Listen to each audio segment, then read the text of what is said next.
अभी खड़ा था ठेकेदार आया तो तू है कौन? पुलिस का बुलाओ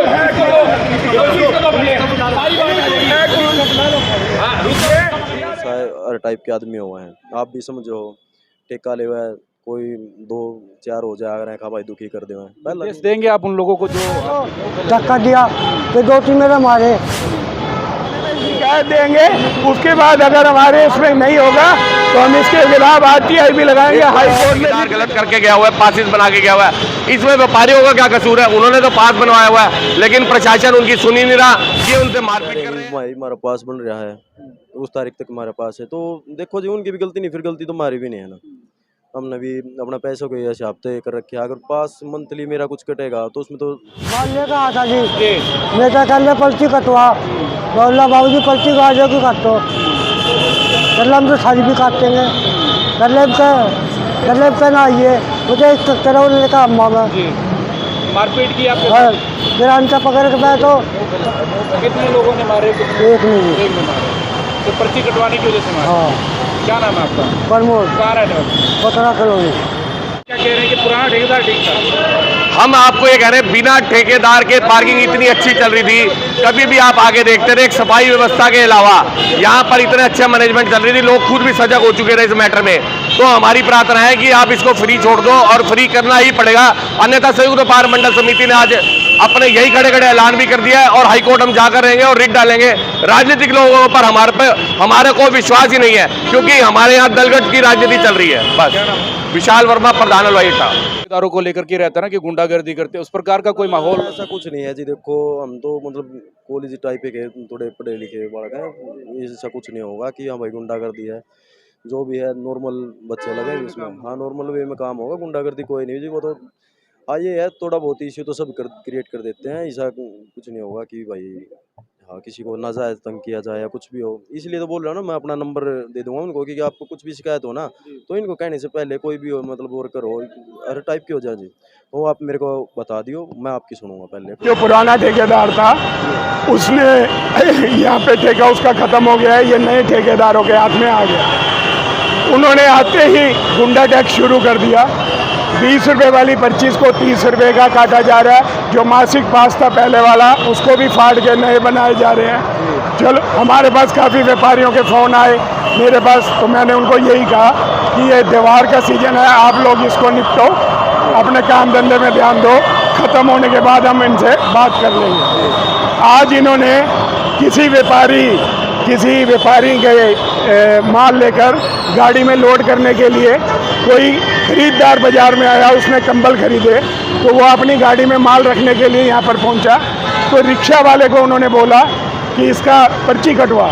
पहली बात, रिक्शा की कोई पर्ची नहीं होती, और कोई भी कानून के दायरे में ये नहीं है कि एक रिक्शा चालक सिर्फ 3 व्हीलर है, जो 3 पहिया वाहन जो टेम्पू जिसको बोला जाता है, उसके लिए कोई भी पर्ची नहीं होती।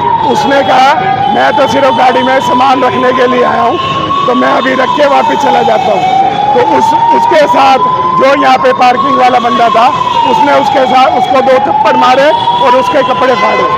एक गरीब आदमी, मैं ये पूछना चाहता हूँ कि अगर कोई हमारे प्रशासन अधिकारी का या कोई बड़े नेता का कोई महिला अगर बाजार में आती है, वो यहाँ से अगर शॉपिंग करती है, तो अपनी गाड़ी में सामान रखने के लिए रिक्शा का तो प्रयोग करेंगे।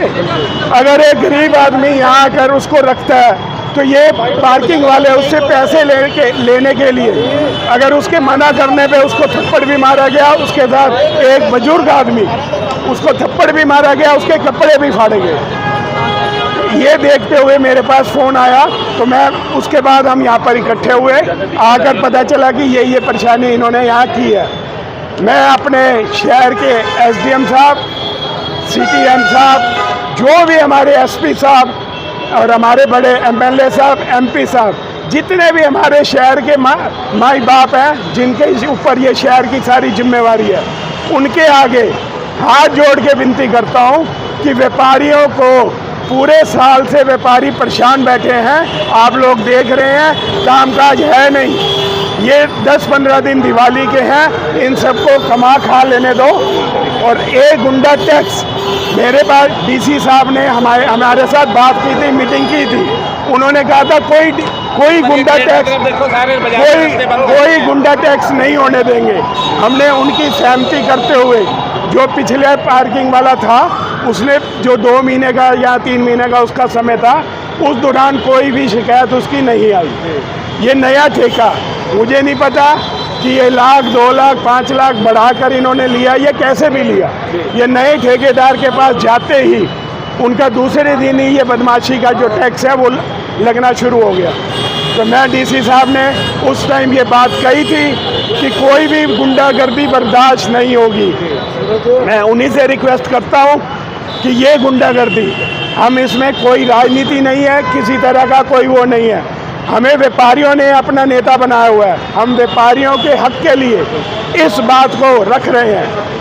हम डीसी साहब के चरणों में विनती करता हूँ, आपने जब वो मीटिंग के अंदर बोला था कि मैं कोई भी शहर के अंदर गुंडागर्दी नहीं होने दूंगा, मैं आपसे रिक्वेस्ट करता हूँ कि इस गुंडागर्दी को जल्द से जल्द ख़त्म किया जाए, नहीं तो सारा शहर, बाजार सारे बंद होकर, क्योंकि सभी व्यापारी एक हैं, सभी व्यापारी इकट्ठे होकर सारा बाजार बंद करके हम उसके खिलाफ डीसी साहब को धरना देंगे।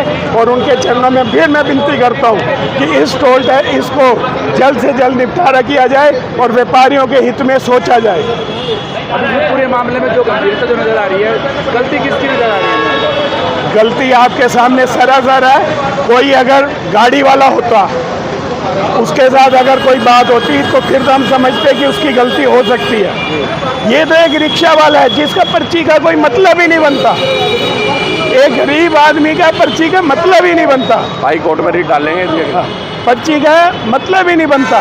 शिकायत देंगे इसकी थाने में शिकायत देंगे, उसके बाद अगर हमारे इसमें नहीं होगा तो हम इसके खिलाफ RTI भी लगाएंगे, हाई कोर्ट में रिट भी डलवाएंगे।